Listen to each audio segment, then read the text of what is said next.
Thanks for joining us from the Ohio AgNet Voice You Know with the News You Trust studio, sponsored by BASF, where the performance of Veltima fungicide can take your best results even further. Powered by soy biodiesel, I'll head to the Marion County Fair today, all thanks to Nature's Alpine Solutions. Well, they've been working in Washington, working a long time, and some say working hard, but the bottom line is the U.S. Senate yesterday passed the Republican-led budget reconciliation bill after Vice President J.D. Vance broke a tie vote. The legislation extends tax cuts and reduces spending on social programs. The bill also includes key provisions to expand the Farm Bill safety net. Among other things, the bill also includes provisions tightening tax credits around wind energy and solar production. Let's spend a little time on it.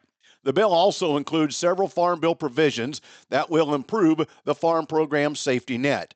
In the big picture, the bill makes permanent some of President Trump's 2017 tax cuts and extends others in the process. The bill also makes deep cuts to social programs such as Medicaid and the Supplemental Nutrition Assistance Program. The bill adds as much as $175 billion for border and immigration enforcement.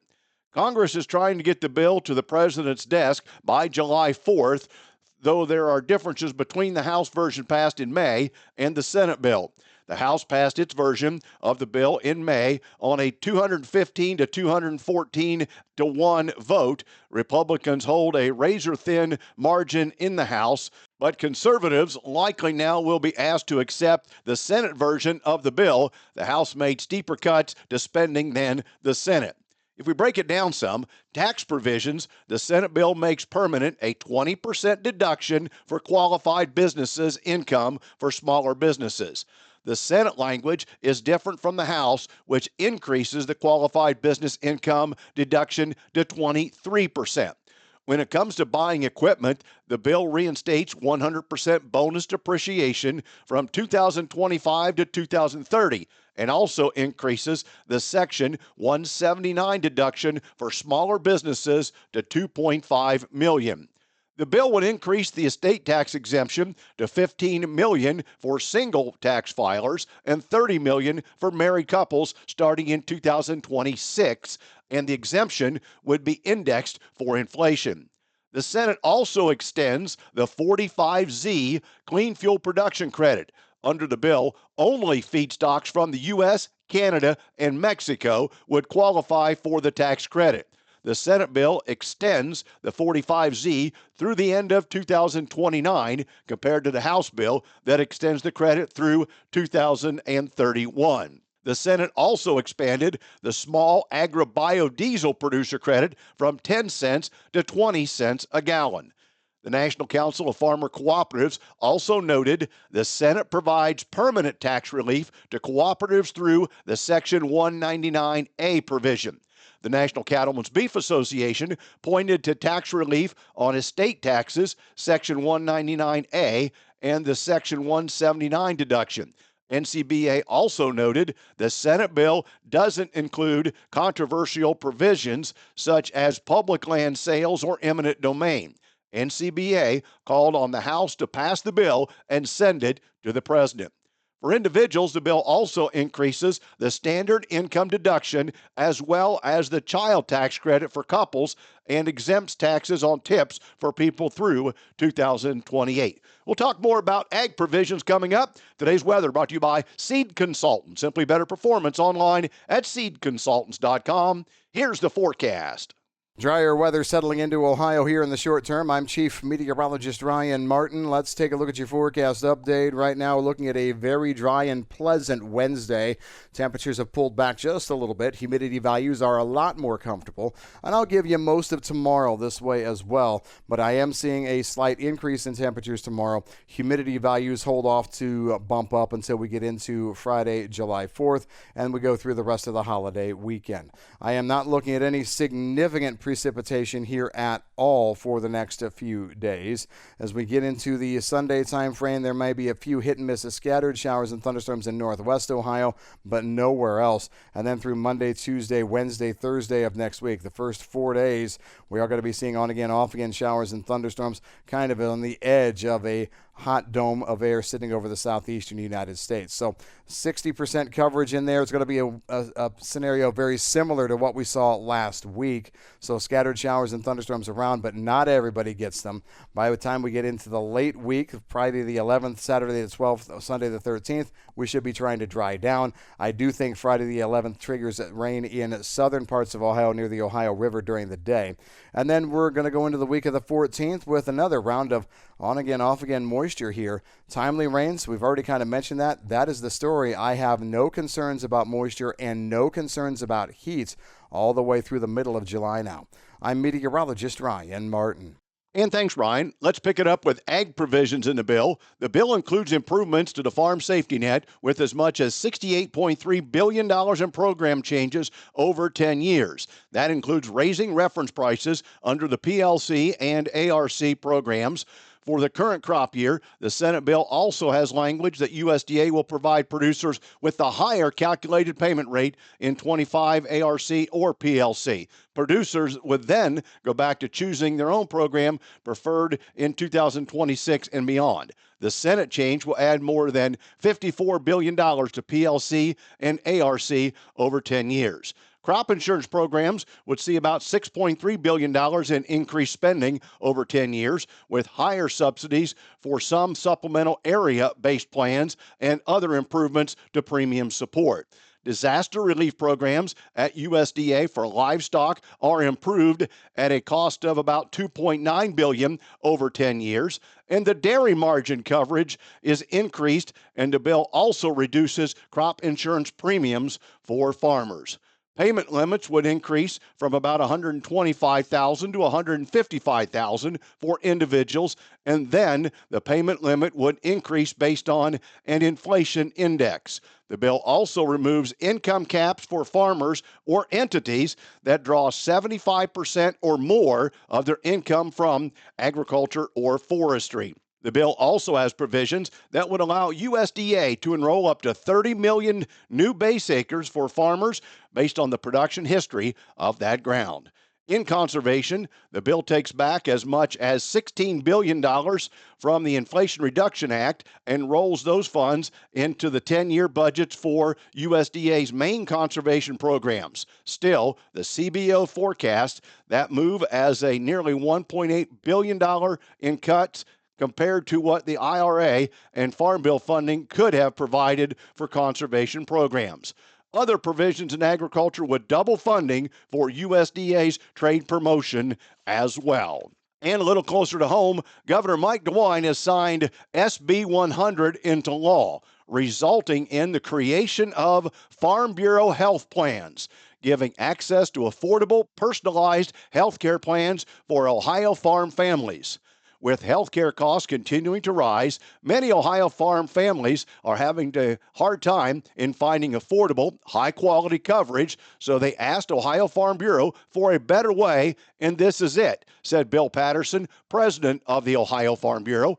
Ohio Farm Bureau health plans will provide quality options at competitive rates, meaning that the peace of mind of healthcare coverage is no longer out of reach for our members.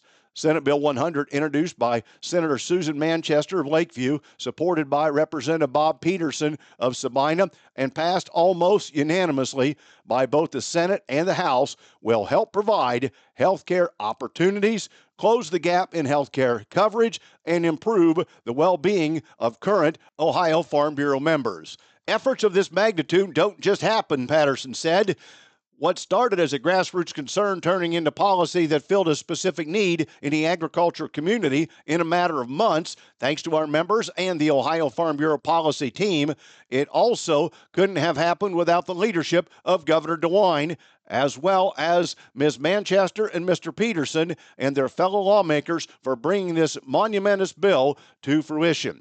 Now that the critical piece of legislation has been signed into law, Ohio Farm Bureau will be able to start to create a plan for implementation. The goal will be for members to have access to these new health plans options as early as January of 2026. More information will be shared through Ohio Farm Bureau communications to members in the coming months. Back with more after this. When you're buying seed, there's more to a transaction than money. You're exchanging time and trust, hoping each decision adds up at harvest. Seed consultant sales professionals don't take that lightly. With products made to excel in the Eastern Corn Belt and agronomic knowledge that stands up to the test, we're all about the same things you are: reliability and results. Buy into a better seed experience. Visit seedconsultants.com to view our corn and soybean lineup. Think biodiesel is just another fuel? Think again. Biodiesel is Ohio innovation on the move. Clean, green, and built to keep diesel engines running strong. It's an engine booster, a soybean supporter, and an environmental champion all in one. Every gallon reduces emissions, strengthens Ohio farms, and powers your ride. Drive with purpose. Choose biodiesel. Learn how at soyohio.org. Today's market analysis is brought to you by the Louis Dreyfus Company. Excited to be building the newest state-of-the-art soybean crush facility in Upper Sandusky, Ohio. For marketing information for your beans to LDC, call 574-566-2113. Here's Ryan Martin. Grain markets finished mixed to mostly higher in an up and down session for Tuesday. At the end of the day, corn was still a little bit negative, but beans managed to get back to unchanged, and wheat markets moved a little bit higher. It was a very low start to the trading day yesterday.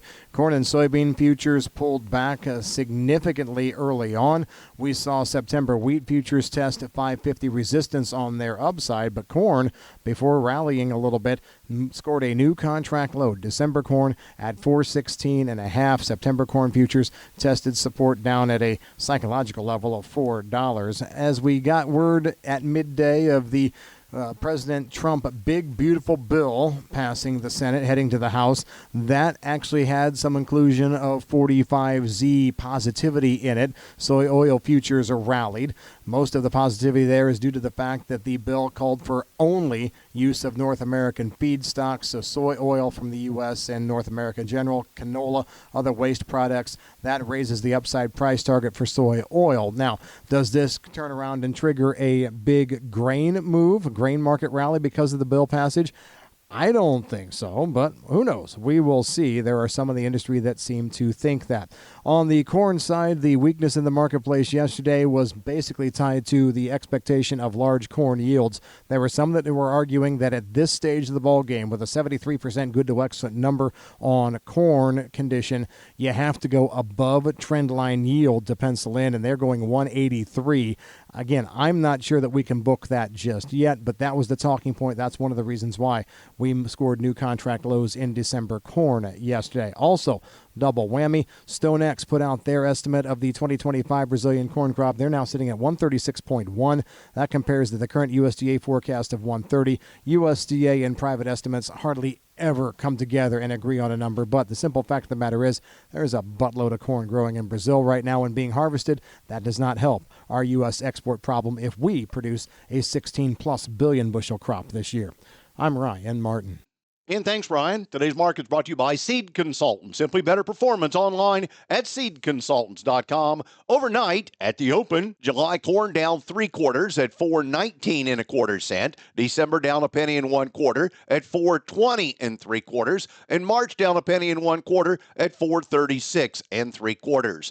July wheat holds on to a 2.5 cent gain at 10.27 1/4 cents. November, though, down 3/4 at 10.26 1/2, and January down a penny at 10.41 3/4.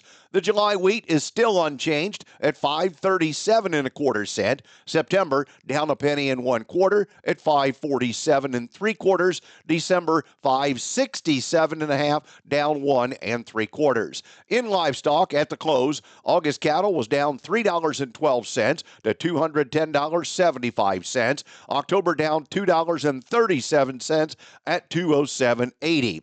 The July lean hogs were down $1.10 at $109 even. Skip clear to October, and you're up 17 cents at the close at $92.57. September feeder cattle down $4.97, bringing it to $305.65. October feeder cattle down $5.10, bringing it to close at $303.42. That's a look at the overnight markets. Thanks for joining us. I'm Dale Minyo. This is the Ohio AgNet.